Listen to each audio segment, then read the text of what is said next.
মা আজকে কি বানাবে এগুলো দিয়ে? শীতের সকালে কড়াইশুটির কচুরি করব গরম গরম। তার জন্য আমি কড়াইশুটি সিদ্ধ করে নিয়েছি। হ্যাঁ। আর 4টা কাঁচা লঙ্কা দিলাম, 1 ইঞ্চি পরিমাণ আদা দিলাম। তো আচ্ছা। আপনারা ঝালটা বুঝে দিবেন। এখন এটাকে পেস্ট করব। সাদা তেল দিয়ে করব। আমি এখানে সাদা তেল দিয়ে দিয়েছি। তেলটা গরম হবে, আমি মিক্সিতে এটা পেস্ট করে নিয়েছি। এখন এটা এখানে দিয়ে দেবো। সোমবারে দেবো কালো জিরা, আমার কাছে তো হিং নেই, আমি কালো জিরা দিয়ে দিলাম। দিয়ে দিচ্ছি।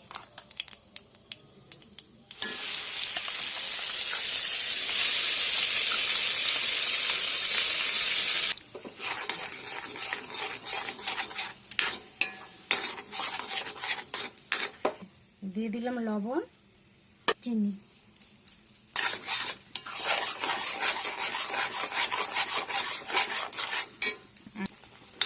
এটাতে একটু মিক্সিতে হওয়ার জলটা দেওয়া হয়েছিল, কারণ মিক্সিতে তো মশলা লেগে থাকে। তো মিক্সির মশলা যাতে ভালো করে দেওয়া যায়, বের করা যায়, তার জন্য ওটাতে একটু মা জল মিলিয়ে দিয়েছিল। এর জন্য এটা মনে হচ্ছে যে একটু বেশি বেড়ে গেছে, কিন্তু এটা বাড়েনি। তখন শুকিয়ে গেলে আরো কমে যাবে।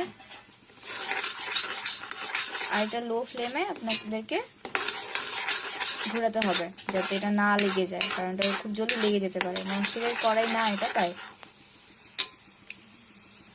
আমি একটু আটা দিয়ে দিলাম, আমার কাছে তো ছাতু নাই, বার্নিং এর জন্য ভালো হবে। আপনাদের কাছে ছাতু থাকলে আপনারা ছাতু দেবেন, কারণ ছাতু বাইন্ডিং এর জন্য খুব ভালো হয়, আর খেতেও খুবই ভালো লাগে ছাতু দিলে। আটা দিয়েও মন্দ হয় না। আপনাদের কাছে যেটা থাকবে আপনারা ট্রাই করে দেখতে পারেন ওটা দিয়ে। এই আমাদের হয়ে এসেছে পুর, একদম দেখতে সুন্দর লাগছে, খেতে অবশ্যই সুন্দরই হবে। দেখেন আপনারা খুব সুন্দর হয়ে এসেছে। আর বেশি করার দরকার নেই। এখন গ্যাসটা বন্ধ করে দিয়ে আমরা আমাদের ময়দার যেই ডোটা বানানো হয়েছে ওটার দিকে যাব। আমাদের ময়দার ডোটা রেডি, দেখতে পাচ্ছেন। এখন এটাকে শুধু লিচি কাটতে হবে, তারপর স্টাফিংটা ভরিয়ে আর কি ফ্রাই করতে হবে। বেশি ঝামেলাই নেই এটাতে। লিচি কাটা হয়ে গেছে, এখন আমি পুর ঢোকাচ্ছি।